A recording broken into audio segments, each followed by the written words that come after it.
the last lesson in chapter 2, 2.6. You've made it. This is the last thing of chapter 2. Here we go. Let's start it off. We're going to start right here. Match each reason with the correct step of the flowchart. So we have our reasons down here. Okay, A, B, C, D, E, F. We have to match each of these statements with the reason. So, measure of angle 1 equals measure of angle 3. What is that? How'd they get that? You should immediately say that's our given. So it's going to be E. E is given. Okay, this one right here. Let's go right here. It says the measure of angle EBA. EBA is right here. Equals the measure of angle 2 plus the measure of angle 3. What is that? Well, two angles that add up to each other and equal one angle is the angle addition postulate. We should say that's A. I'll circle it. Let's go right here. EBA equals the measure of angle 2 plus the measure of angle 1. What changed from from this step to this step? They substituted, right? They substituted 1 in for 3. So that substitution, that's going to be C. That's right here. Next we have EBA equals the measure of angle 1 plus the measure of angle 2. What changed? All I did was flip-flop 1 and 2. Well, that's commutative property, right? Commutative property just flips what's on sides of a plus sign. Doesn't really matter. Let's go here. It says the measure of angle 1 plus the measure of angle 2. What's that talking about up here? It says the measure of angle 1, this angle, plus the measure of angle 2 equals CBD. Hey, two angles that add up to make one angle. That's the angle addition postulate. Which is, what is that? D? And lastly, the measure of angle EBA equals the measure of CBD. That's the transitive property. Why can we say that? Because EBA equals the measure of angle 1 plus the measure of angle 2, and the measure of angle 1 plus the measure of angle 2 equals CBD. So if EBA equals 1 plus 2, and CBD equals 1 plus 2, then they equal each other. Right? They're the same thing. Transitive property.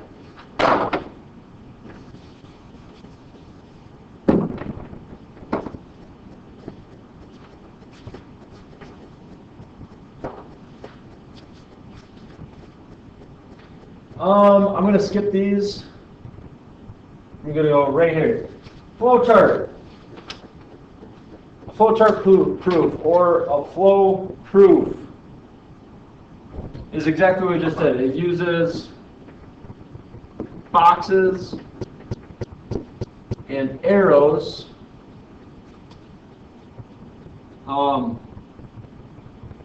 to show the flow. Show the flow of a logical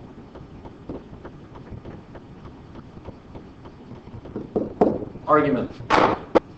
Okay, a paragraph proof. A paragraph proof is different, and actually, I'm going to be honest with you, is my least favorite type of proof because it involves a lot of writing. It's exactly what it sounds like. It's writing out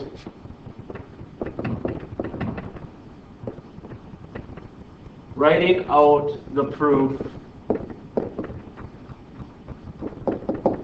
in paragraph form.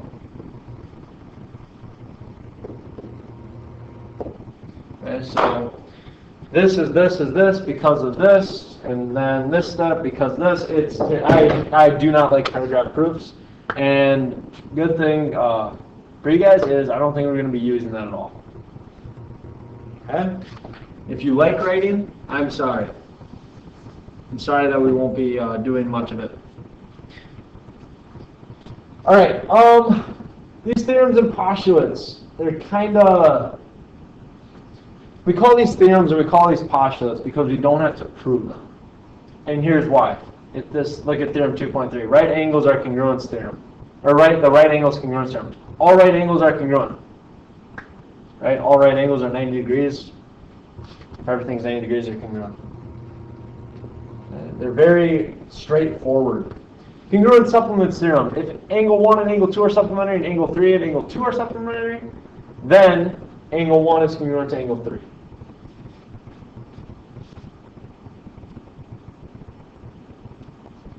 Same with complementary angles. Linear pair postulate. This one I think is pretty important, and we kind of bypass this one. If two angles form a linear pair, then they're supplementary, right? They form a line. Linear pair. Vertical angles congruence theorem. We know vertical angles, right? Vertical angles, they go across the x. In this vertical angle, 1 is congruent to 3, 2 is congruent to 4. Anytime two lines intersect, they form 4 angles. The vertical angles, meaning across the x, those angles are congruent from each other, to each other. Moving on. Here we go, some more practice. We're going to complete the flow chart. And then we're going to write a 2-column proof. So we're going to use the flow chart to write our 2-column proof. All right, ACB and ACD are supplementary. So ACB plus ACD equals 180 degrees. What's my reason? We're going to write our reason right here. The reason is definition of supplementary.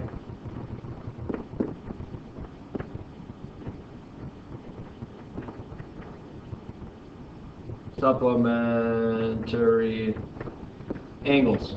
Okay, it's the definition of supplementary angles. Right? If they're supplementary, then they add up to 180 degrees. Next, it says a transitive property of equality. Okay, so transitive property. Actually, no, let's go back to our given. Let's go back here. We have another given to write down. It says that EGF and ACD, so angle EGF and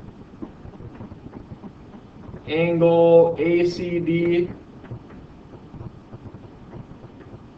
are supplementary.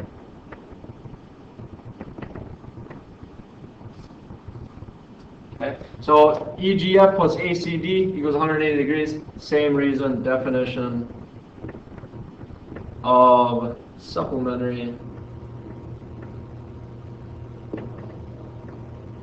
angles. Definition of supplementary angles.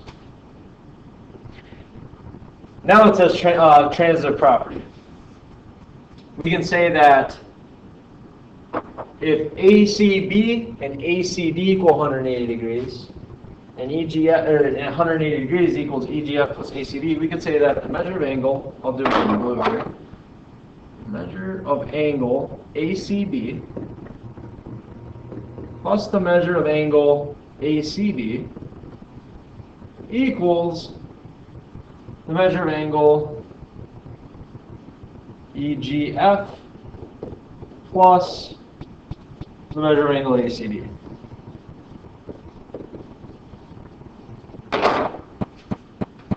As transitive property. Next, we have the ACB equals the measure of angle EGF because they subtracted, right? They used the subtractive property, they subtracted the measure of angle ACD. So that crossed out. That crossed out, so we're left with ACB equals EGF. And finally, angle ACB is congruent to angle AGF. What changed? They went from an equal sign to a congruent sign. Anytime that happens, when we go from equal sign to a congruent sign or congruent sign to an equal sign, that is what's called the definition of congruent angles.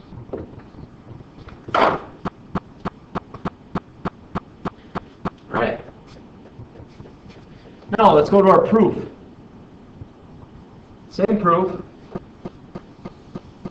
only we're going to write it out.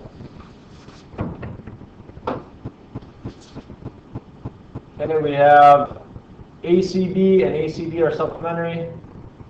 So I'm going to say all of those are I'll write it. Number one. The measure of angle, what is it? ACB and ACB. ACB.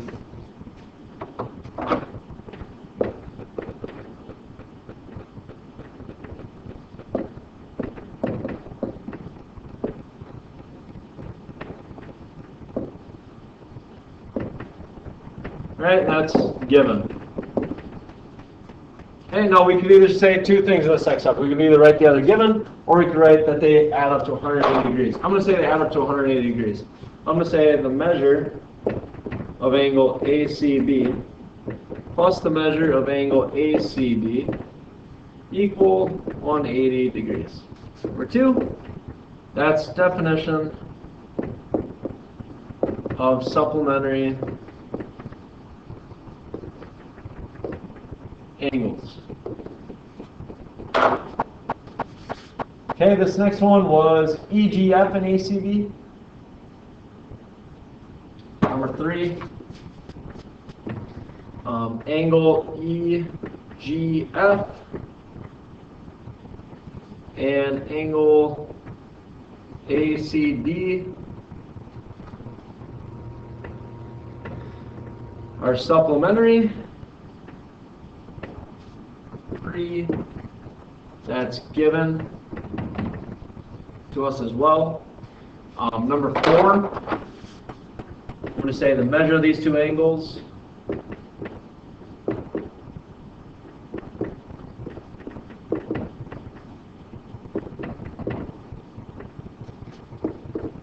definition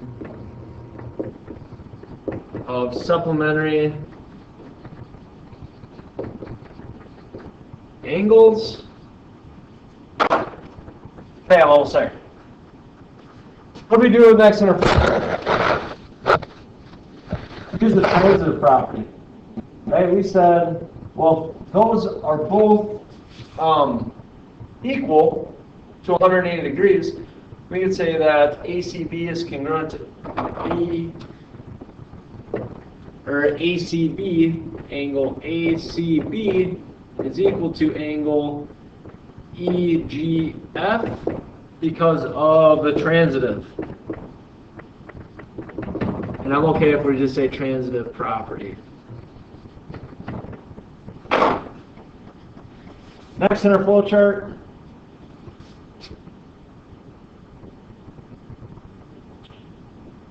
I skipped a step. Those would both be equal to each other, so ACB, sorry. I got that step mixed up. This is angle ACB plus angle ACD is equal to angle EGF